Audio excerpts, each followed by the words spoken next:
Doctor आम्रपालीताई कोकरे यांचाही सन्मान स्वागताध्यक्ष आणि संमेलन अध्यक्ष या दोघांनीही करावा अशी मी त्यांना विनंती करते. डॉक्टर आम्रपालीताई कोकरे एक साहित्यिका, कवयित्री, यशस्वी उद्योजिका.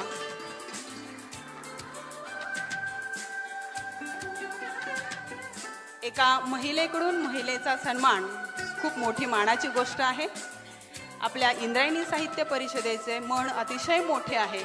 आज आपल्याला जाणवलं असेल आपल्या परिसंवाद ज्या व्यक्तींवर आपण आज घेतलेले आहे अहिल्याबाई आज जमा झालेले नाही असे वक्तव्य करणारे श्री ॲडव्होकेट प्रणव पाटील सर, आपण खूप सुंदर पद्धतीने आम्हाला अहिल्याबाई होळकर यांच्या जीवनपटाची माहिती दिली. खूप खूप धन्यवाद. ऐश्वर्य आणि संपत्ती भौतिक गोष्टी या क्षणभंगूर आहेत. या ओळीचा पुनरुच्चार करायला मला आवडेल. ऐश्वर्य, संपत्ती, भौतिक गोष्टी क्षणभंगूर आहेत, चिरकाल टिकते ते साहित्य आणि संस्कृती. अहिल्यादेवींनी केलेले कार्य चिरकाल टिकणारे नव्हे तर ते शाश्वत राहणारे आहे. या कार्याची महती श्रवण करण्यास आम्ही उत्सुक आहोत आणि ते पण डॉक्टर आम्रपालीताई कोकरे यांना मी नम्रतेने विनवणी करते, निमंत्रित करते त्यांनी या विचार मंचाचा ताबा घ्यावा.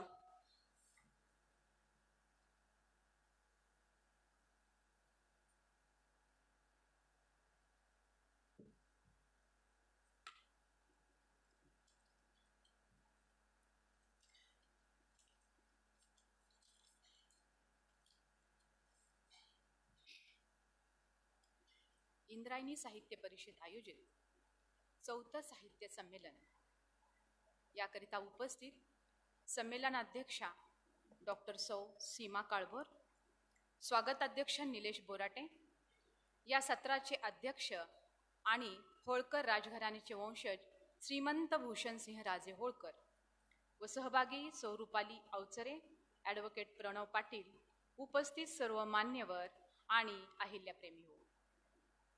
परिसंवादाचं आजचं सत्र हे पुण्यश्लोक अहिल्यादेवी होळकर यांच्या सांस्कृतिक योगदानाबद्दलचं असून त्यांच्या कालखंडामध्ये त्यांनी केलेल्या सांस्कृतिक कार्याचं आकलन या ठिकाणी आपण करून घेणार आहोत.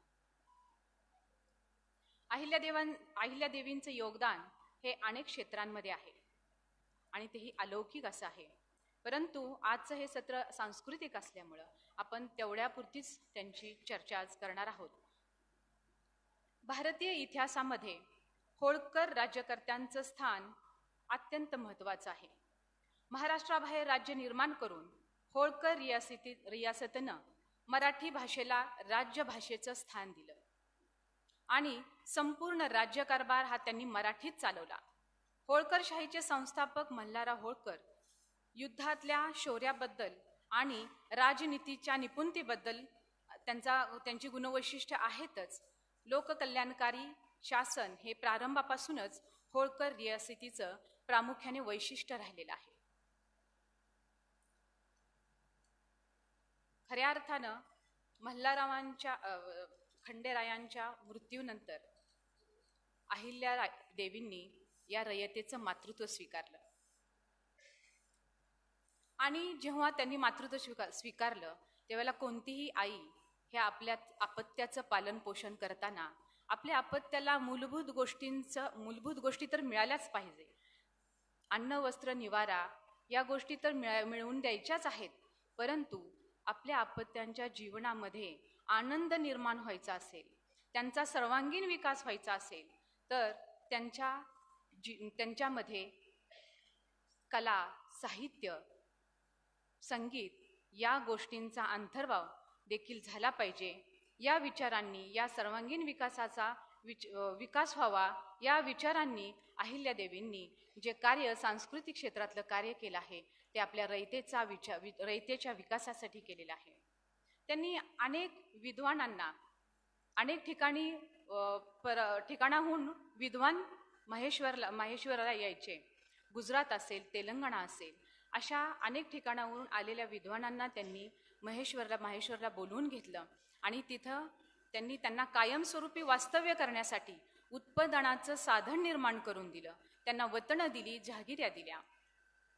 आणि याचा परिणाम असा झाला की महेश्वरमध्ये वेद, पुराण, सहा शास्त्र अशा अध्यात्माच्या चर्चा व्हायला लागल्या आणि रामायण, महाभारत यासारख्या ग्रंथांची प्रवचनं व्हायला लागली आणि त्यामुळं तिथली रयत आचारांनी, विचारांनी प्रगल्भ झाली. आणि जे विद्वान त्या ठिकाणी कायमस्वरूपी राहू शकत नव्हते असे देखील विद्वानांना मातोश्रींनी राजाश्रय दिला, त्यांना आर्थिक पाठबळ दिलं आणि त्यांचा गुणगौरव केलेला आहे. त्याचप्रमाणे काशीमधील पुरीचा उल्लेख सर्वांनी ऐकला असेल. आजही ते काशीमधलं ब्रह्मपुरी हे विद्यालय जे आहे ते शिल्लक आहे, म्हणजे ते अत्यंत सुव्यवस्थित स्वरूपात आहे. कारण त्या अहिल्यादेवींनी जी मंदिरांची असतील, घाट, विहिरी ह्यांची जी बांधणी केली, देशभर त्यांनी बांधणी केली, तर त्या वास्तू ज्या आहेत आजही शिल्लक आहेत, त्या सुव्यवस्थित आहेत. याचं कारण म्हणजे त्यांनी त्यावेळी त्यावर लावलेली वर्षासनं. काशीमध्ये सुद्धा ब्रह्मपुरीला जेव्हा जागा द्यायची होती त्यावेळेला तिथले स्थानिक लोक मातोश्रींकडे आले. त्यावेळेला अहिल्यादेवी त्यांना म्हणतात, मी तुम्हाला अशीच जागा नाही देणार. तर तेव्हा त्यांनी त्या ठिकाणी आपल्या पदरी असणारे लोकांना जागा बघण्यासाठी की तुम्ही त्या ठिकाणी जा आणि ती योग्य आहे का ते पहा, आणि त्या विद्यालयामध्ये जे शिक्षक शिकवणार आहेत ते पण त्या योग्यतेचे आहेत का याचीही त्यांनी चाचपणी करून घेण्यासाठी त्यांच्या परीक्षा घेतलेल्या आहेत. कारण त्या विद्यालयातून घडणारा विद्यार्थी देखील तेवढा प्रगल्भ घडला पाहिजे या अनुषंगाने त्यांचं योगदान होतं. आणि एक राज्यकर्ती म्हणून, एक शासनकर्ती म्हणून आपण दिलेल्या दानाचं आपलं दान हे सत्पात्री होतं का, ते योग्य ठिकाणी त्याचा विनियोग होतो का हे पाहण्याचं देखील काम एका राज्यकर्त्याचं असतं. तोही गुण त्या अहिल्यादेवींकडे होता. शिल्पकलेची उत्तम उदाहरणं म्हणजे त्यांनी निर्माण केलेली देवालय. या देवालयांचं वैशिष्ट्य म्हणजे त्यांनी प्रत्येक ठिकाणी हे देवालय निर्माण करताना वर्षासनं तर लावलीच, शिवाय त्यांना वतनं दिली आणि त्या ठिकाणी त्यांनी होळकर वाड्याची देखील स्थापना केली. हा होळकर वाडा जो होता त्या दोन अंगाने काम करायचं. म्हणजे तिथले मंदिराची साफसफाई, पुजारी यांची राहण्याची व्यवस्था, त्याचबरोबर या होळकर वाडा हा एक CID केंद्र, एक हेरगिरीचं सेंटर असल्यासारखं ते होळकरवाड्याचं काम असायचं.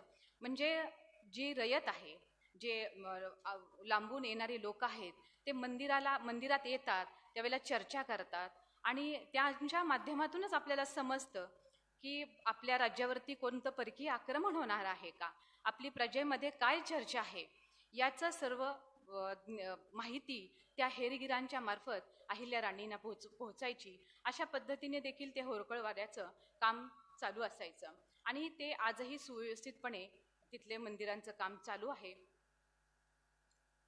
आणि ज्यावेळेला त्यांनी मंदिरांचा जीर्णोद्धार केला म्हणजे फक्त आध्यात्मिकच त्याला एक किनार अशी नाहीये, तर अहिल्या देवींचा प्रत्येक गोष्टीकडे बघण्याचा दृष्टिकोन हा राष्ट्रीय एकात्मता, राष्ट्र सुधारण्याच्या दृष्टीनं असायचा. तर यामध्ये देखील त्यांनी महादेवाची जी मंदिरं होती त्यांचा मुघलांनी जी उद्ध्वस्त मंदिरं केली होती त्यावेळेला त्यांना असं वाटायचं की ज्या महादेवाच्या जयघोषाने, हर हर महादेवाच्या जयघोषाने आपण युद्धाची सुरुवात करतो, आक्रमण करतो आणि त्या महादेवाचं मंदिरांचा असा जो मुघलांनी नष्ट केलेला आहे ते बघून आजच्या तरुणांची अस्मिता कशी जागृत होत नाही, त्यांनी हे नामर्दपणे हा अन्याय कसा सहन करून घेतात आणि त्या अस्मिता त्या तरुणांमधली जागृत करण्यासाठी देखील अहिल्यादेवींनी ही मंदिरांचं पुनर्वसन केलेलं आहे. त्यांनी अनेक विहिरी बांधल्या, बारवा बांधल्या, घाट बांधल्या. आता त्याचं वर्गीकरण, त्याचं वैशिष्ट्य काय आहे हे आपल्याला चांगल्या प्रकारे राजे सांगू शकतात, कारण त्यांचं शिक्षणही त्या माध्यमातून आहे आणि त्यांचा पिंडही त्या घराण्यातला असल्यामुळं माझ्याही पेक्षा त्यातलं सूक्ष्म परीक्षण ते चांगल्या प्रकारे सांगू शकतात. परंतु मला जेवढं माहिती आहे त्या प्रमाणे असं आहे की विहिरींचं बांधकाम करताना देखील राणींचं इतकं सूक्ष्म काम त्यामध्ये दिसतं की त्या विहिरीचं पाणी काढायला गावातल्या स्त्रिया जाणार. त्या स्त्रियांच्या सुरक्षितेचा विचार देखील त्या ठिकाणी त्यांनी केलाय. तो कसा, तर त्या विहिरीमध्ये जेव्हा त्या स्त्रिया जातील, म्हणजे प्रामुख्याने त्यावेळेला स्त्रीवर्गच पाणी भरायचं काम करायचा आणि मग त्या स्त्रिया येतील, त्याच्यामध्ये गरोदर स्त्रियांचा देखील समावेश असणार आहे आणि येणाऱ्या स्त्रिया असतील त्यांच्याबरोबर लहान मुलं देखील येतील आणि मग आलेली गरोदर स्त्री ही आधीच अवघडलेली असते आणि ते पुन्हा अवघडलेल्या अवस्थेत घागरींचं ओझं पण घेणार आहे. तर त्या स्त्रीला तो पाणी घेऊन जाताना कोणताही अपघात घडू नये आणि ती सुरक्षित जावी यासाठी देखील त्यांनी पायऱ्यांची रचना केली. लहान मुलांच्या देखील अपघातातून मृत्यू होऊ नये म्हणून त्यांच्याही सुरक्षितेचा विचार करून त्यांनी त्या विहिरीच्या पायऱ्यांचा देखील त्या पद्धतीने बांधकाम केलेलं आहे. इतकं सूक्ष्म त्यांनी बारकाईनं एक आई आपल्या अपत्याचं खरंच कसं विचार करते, म्हणूनच त्या मातोश्री ह्या उपाधीने नावाजल्या गेल्या असं म्हणण्यास हरकत नाही. कारण त्यांनी रयतेचा क्षणोक्षणी पदोपदी विचार करूनच प्रत्येक गोष्ट केलेली आहे. आणि त्यांचं कार्य, जे बांधकामाचं कार्य असायचं, ते 30 वर्ष त्यांनी राज्य केलं.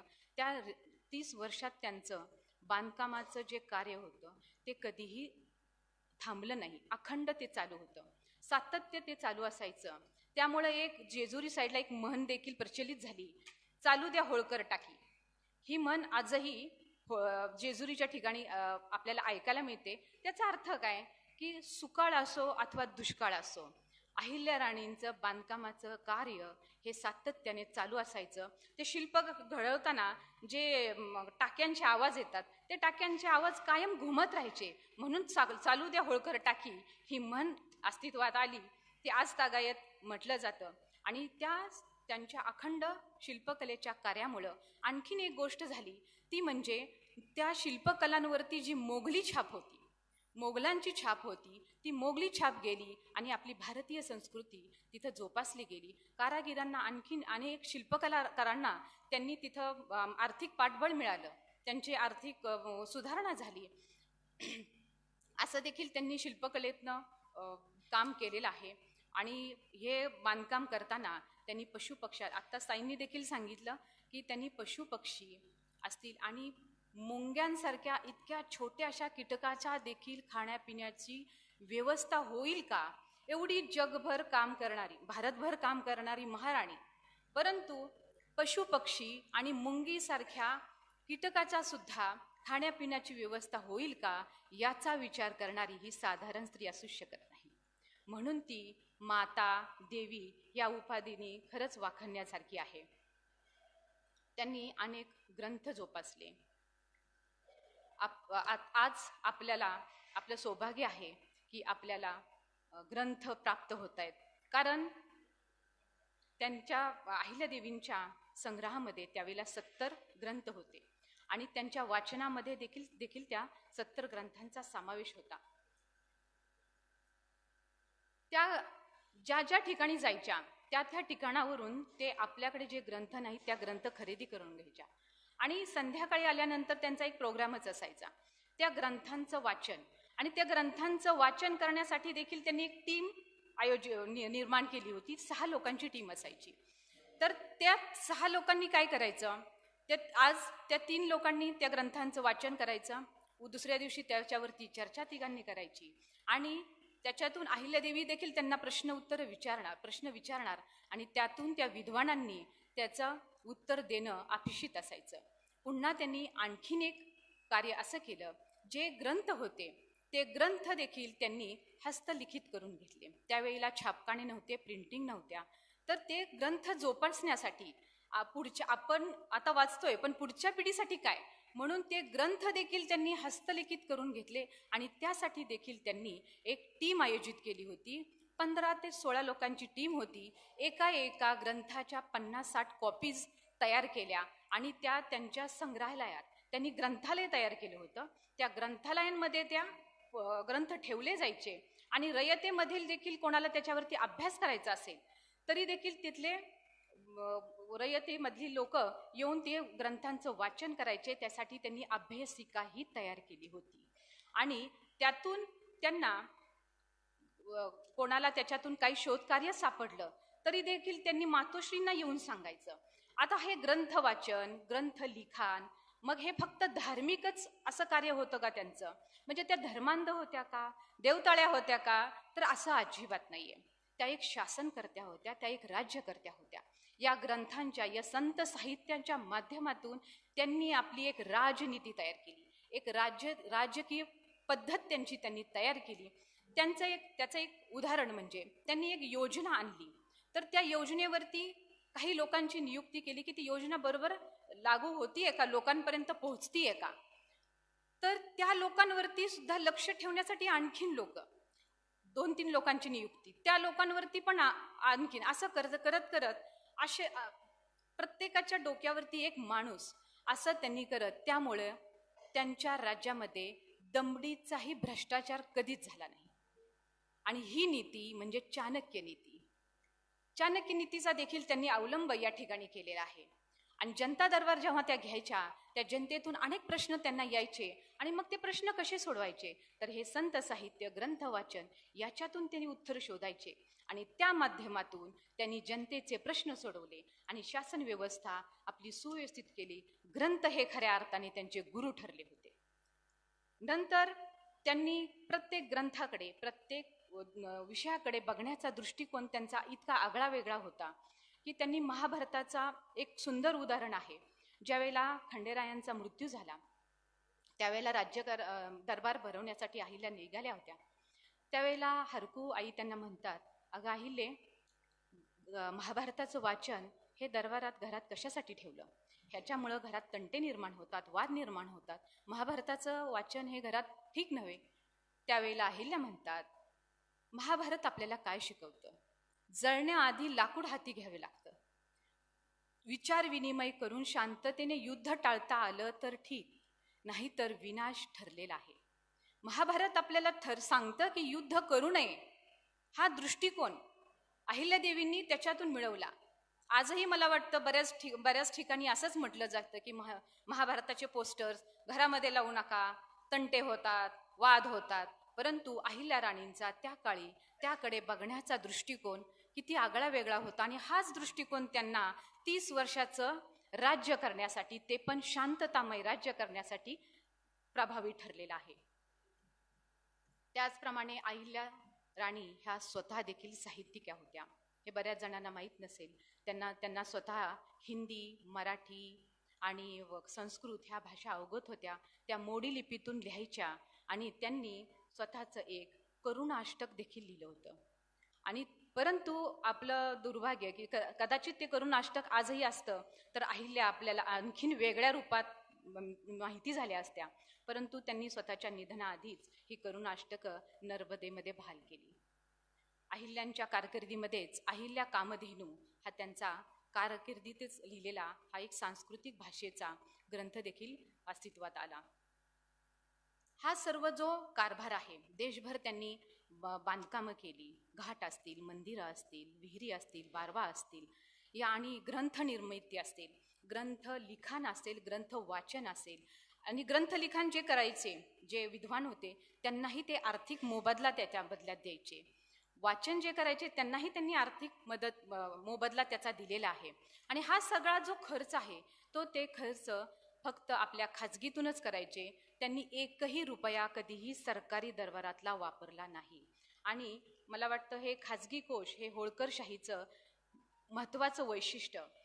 अशी व्यवस्था इतर कुठल्याही सरदार घराण्यात नव्हती. त्यामुळं स्त्रियांना राज्यकारभाराचं शिक्षण आपोआप मिळत गेलं. मला वाटतं आजही स्त्रियांना आर्थिकदृष्ट्या आपण सक्षम नसल्याचीच भावना असते.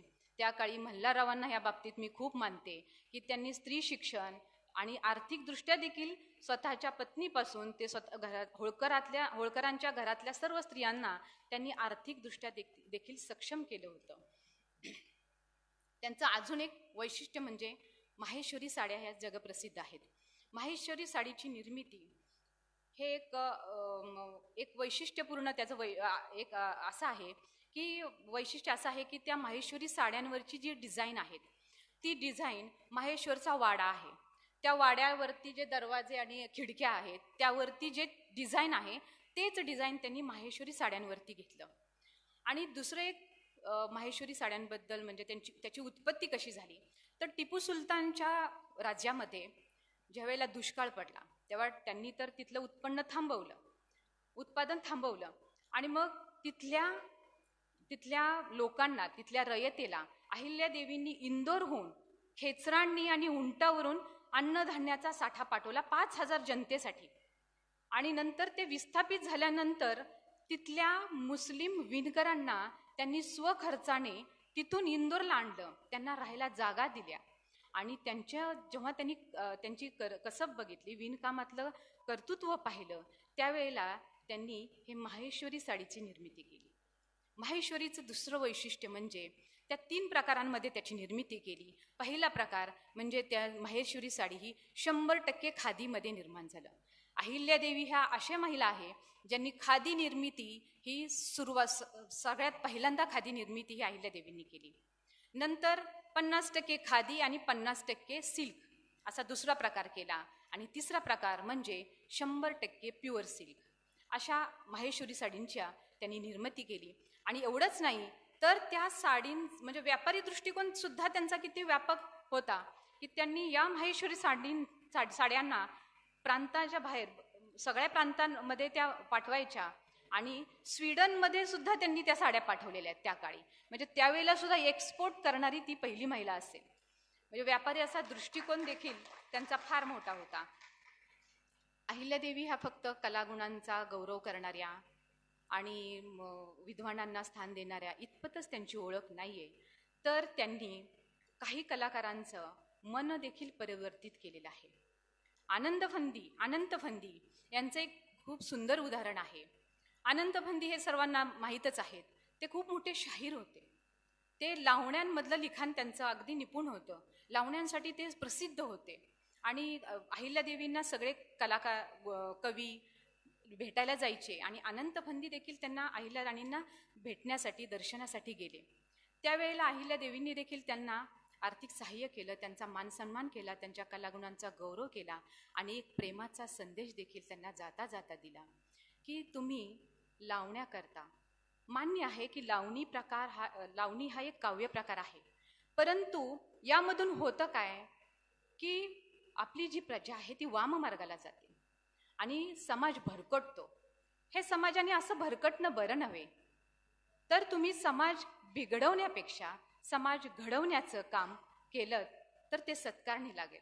तुम्हाला जे हे कवन लिहिण्याचं कसब ह्या परमेश्वराने दिलं आहे ते या परमेश्वरावरती लिहा. तुमचा उद्धार होईल आणि समाजासाठी सुद्धा एक नवीन अध्याय घडेल. आणि त्या क्षणी अनंत फंदीसारख्या व्यक्तीचं देखील मतपरिवर्तन झाले. केवढी प्रभावी व्यक्ती असेल की एका शाहिराचा जेवढा पगडा त्यांचा स्वतःवर लावण्यांचा पगडा असणाऱ्या व्यक्तीचं देखील काही क्षणांमध्ये मतपरिवर्तन करण्याची ताकद त्या देवीमध्ये होती. आणि तिथून पुढं त्यांनी अनेक अभंग, आनंद फंदींनी त्यावेळेस शपथ घेतली आणि तिथून पुढे त्यांनी अभंग, पोवाडे अनेक असं लिहिलं. नंतर उदाहरण आहे मोरोपंतांसारख्या व्यक्तींचं. त्यांच्या आर्या खूप सर्वत्र फेमस आहेत. मोरोपंत देखील अहिल्यादेवींना दर्शनासाठी त्यांच्याकडे भेटायला गेले आणि न्यायदानाचं त्यांनी कौतुक फार ऐकलं होतं. तर न्यायदान बघण्यासाठी ते अहिल्यादेवींच्या दरबारी गेले आणि दरबारातलं त्यांचं न्यायदान जेव्हा मोरोपंतांनी पाहिलं त्यावेळेला मोरोपंत अवाक होतात आणि म्हणतात, न न्याय धर्म नीरता अन्याकली माझी ऐकली कन्या. म्हणजेच याचा अर्थ असा की निष्ठेनं आणि निस्पृहपणे अहिल्याचं न्यायदान ना आम्ही कुठं पाहिलं ना कुठं ऐकलं, अशी ही अहिल्या. तर अहिल्यादेवी त्यांना म्हणतात मोरोपंतांना. अहिल्यादेवींवरती सुद्धा मोरोपंतांनी आर्या लिहिल्या होत्या. त्यावेळेला ते म्हणतात, अहिल्यादेवींना स्तुतीसुमनं कधीच आवडत नव्हती आणि त्यांना सांगितलं की तुम्ही माझ्यावरती लिहू नका, परमेश्वरावरती लिहा. त्यावेळेला मोरोपंत त्यांना हसून म्हणतात की परमेश्वर सुद्धा ज्याचं कौतुक करतात त्या अहिल्याचं, त्या मातेचं आम्ही का कौतुक करू नये. आणि खरंच मोरोपंतांनी तेव्हापासून अहिल्यांवरती खूप छान लिखाण केलेलं आहे. म्हणजेच अहिल्यादेवींचं कार्य हे विश्वची माझे घर ही ज्ञानेश्वर माऊलींची वाणी या माऊलीनं अहिल्यानं खऱ्या अर्थानं आचरणात आली. त्यांच्या सांस्कृतिक योगदानाचा नंदादीप अजूनही तेवत आहे आणि अनंत काळापर्यंत तेवत राहील. होळकरांच्या सांस्कृतिक इतिहासाच्या बाबतीत आजवर पाहिजे त्या प्रमाणात चर्चा झाली नव्हती, परंतु याची दखल इंद्रायणी साहित्य परिषदेने घेतली याचा आनंदच आहे. अहिल्यादेवींच्या 300व्या जयंतीचं औचित्य साधून या ठिकाणी महिलेला अध्यक्षपद दिलं आणि महिलांचा या ठिकाणी गौरव करण्यात आला.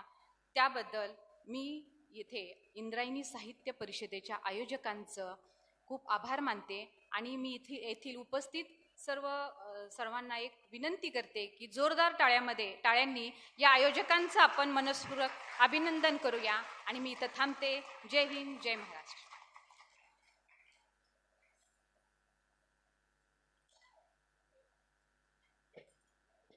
पुण्यश्लोक अशा अलौकिक बिरुदाच्या मानकरी मातोश्री अहिल्यादेवी होळकर यांचे कार्य काही मिनिटात सामावणारे नक्कीच नाही. अहिल्यादेवींनी केलेल्या कार्याची केवळ यादी वाचायची झाली तरी दिवस पुरणार नाही.